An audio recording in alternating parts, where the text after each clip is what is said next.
안녕하세요. 여러분, 정말 충격적인 연구 결과가 있어요. 강아지들이 아플 때 보내는 고통 신호의 70% 이상을 바로 우리 주인들이 놓치고 있대요. 에이, 우리 강아지는 안 그래요. 걔는 나만 보면 좋아서 꼬리치는데 아픈 데가 어딨어. 혹시 이렇게 생각하시나요? 솔직히 저도 그랬어요. 진짜 바보 같은 생각이었죠. 그런데 여러분, 강아지가 갑자기 구석에 혼자 웅크리고 있구나. 평소에 환장하던 간식을 줘도 고개를 돌린다. 이게 그냥 오늘 좀 피곤한가? 하고 넘길 신호가 절대 아니라는 겁니다. 이건 강아지들이 우리에게 보내는 정말 간절한 신호일 수 있어요. 그래서 오늘은 12년차 견주인 제가 수의학적 정보를 기반으로 정리한 강아지가 힘들거나 아플 때 보호자에게 보내는 아주 미세하지만 중요한 신호에 대해 자세히 알아보겠습니다.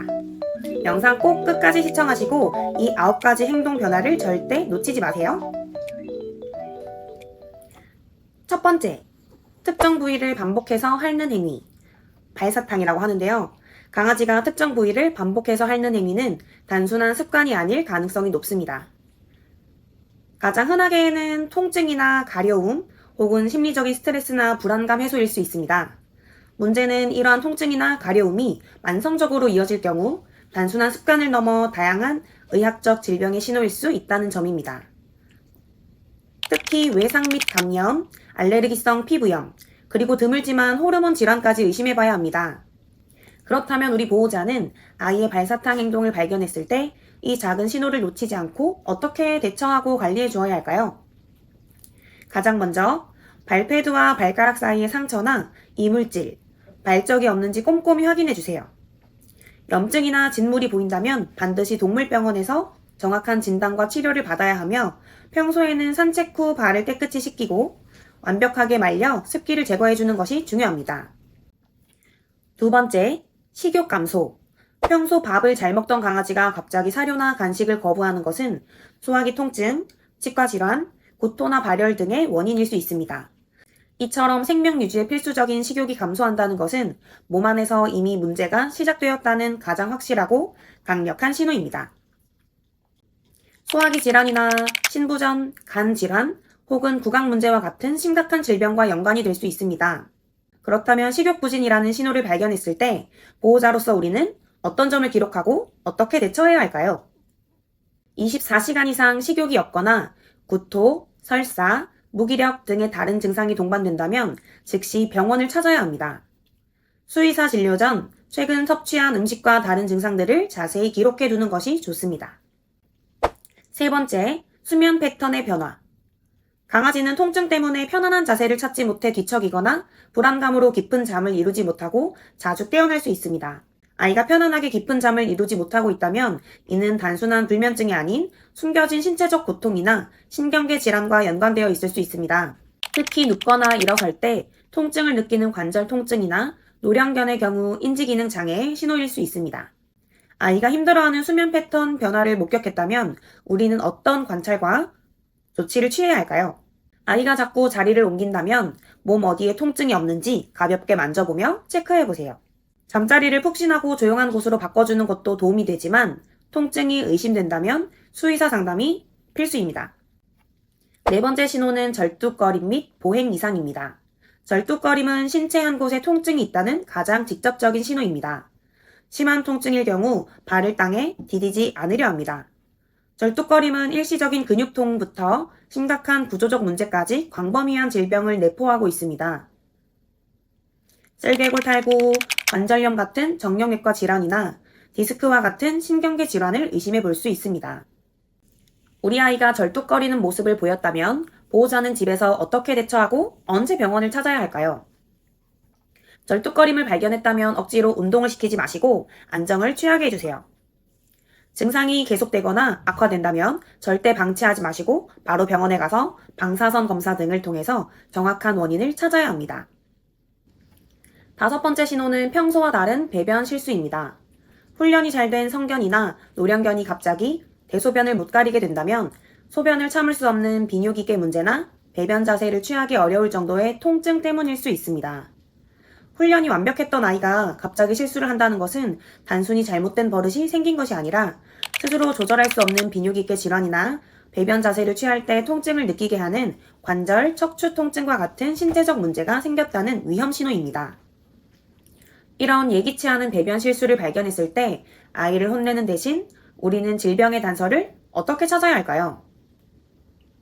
실수 시 소변 색깔이나 양, 횟수를 기록하고 특히 혈류나 극심한 설사, 변비가 동반된다면 빠르게 병원에 가야 합니다. 6번째 신호는 갑자기 사료를 너무 많이 먹고 물을 많이 마시는 행동입니다. 과도한 식욕 증가는 단순한 허기가 아니라 몸속 호르몬 시스템에 문제가 생겼다는 강력한 징후입니다. 과도한 식욕과 갈증은 단순히 잘 먹어서 기특한 일이 아니라 신체의 에너지 대사 시스템에 심각한 오류가 생겼다는 강력한 의학적 경고입니다. 특히 당뇨병, 쿠싱 증후군, 그리고 드물지만 갑상선 기능 항진증 같은 내분비계 질환의 가능성을 염두에 두어야 합니다. 우리 아이가 물이나 사료를 평소보다 많이 마시고 먹기 시작했다면 보호자는 정확한 진단을 위해 무엇을 준비해야 할까요? 체중 변화와 소변량을 꼼꼼히 확인하세요. 다식, 다음 증상은 정밀 검사가 필요한 심각한 내분비계 질환의 신호일 수 있으니 반드시 혈액 검사를 받아보셔야 합니다. 7번째 신호는 스킨십 및 접촉 거부입니다.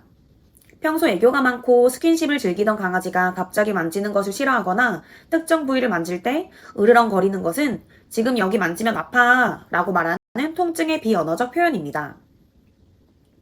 평소 스킨십을 좋아하던 아이가 특정 접촉을 거부하거나 으르렁거리는 것은 복부 통증이나 척추, 근육 통증 혹은 전신적인 불편감 때문일 수 있습니다.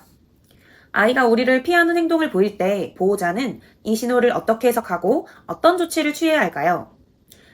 아이가 거부하는 행동을 보인다면 즉시 만지는 것을 멈추고 어느 부위를 만질 때 민감하게 반응했는지를 잘 기억해 두세요. 억지로 안으려 하지 마시고 아이의 행동을 관찰한 후 수의사에게 정확히 설명하는 것이 중요합니다. 8번째 신호는 평소와 다른 과도한 헐떡임입니다.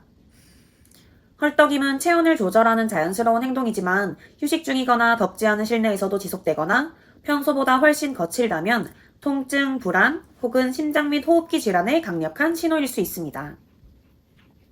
덥지 않거나 운동 후가 아닌 상황에서의 헐떡임은 몸 안의 비상 상황을 알리는 강력한 신호일 수 있습니다.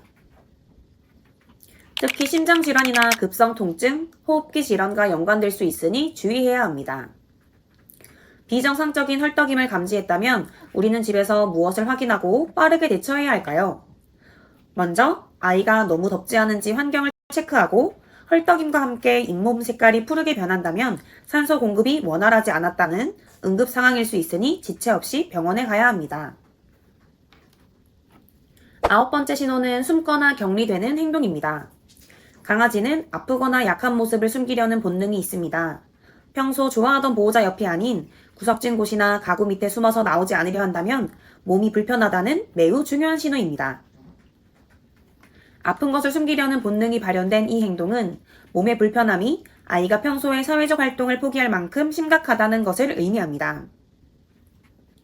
전신질환, 움직이기 싫을 정도의 통증, 혹은 극심한 스트레스나 공포 대상일 수 있습니다. 아이가 스스로 고립되려고 할 때 보호자는 아이를 억지로 끌어내는 대신 어떤 방식으로 상태를 체크하고 도와주어야 할까요? 억지로 아이를 끌어내지 마시고 조용히 상태를 관찰합니다. 숨어있는 동안에도 식욕, 물 섭취량, 배변 여부 등을 체크하며 하루 이상 숨어 지내거나 기력 없이 축 처져 있다면 즉시 병원을 방문하여 원인을 찾아야 합니다. 우리 아이들은 평생 보호자의 눈빛과 행동에만 의지해 살아갑니다. 강아지들이 보내는 작고 미세한 신호 9가지를 놓치지 않는 것이 우리가 해줄 수 있는 가장 큰 사랑이자 의무입니다. 오늘 알려드린 9가지 신호를 통해 우리 아이들의 건강을 늘 체크하는 습관을 가져보세요. 만약 이 중 하나라도 의심되는 증상이 나타난다면 주저하지 말고 가장 가까운 동물병원으로 달려가 정확한 진단을 받는 것이 최선의 대처라는 것을 꼭 기억해 주시기 바랍니다. 오늘 영상이 도움이 되셨다면 구독과 좋아요, 그리고 주변의 소중한 견주님들에게 이 영상을 공유해 주세요. 다음번에도 강아지와 보호자님 모두에게 유익한 정보로 찾아뵙겠습니다. 감사합니다. 다음 영상에서 만나요.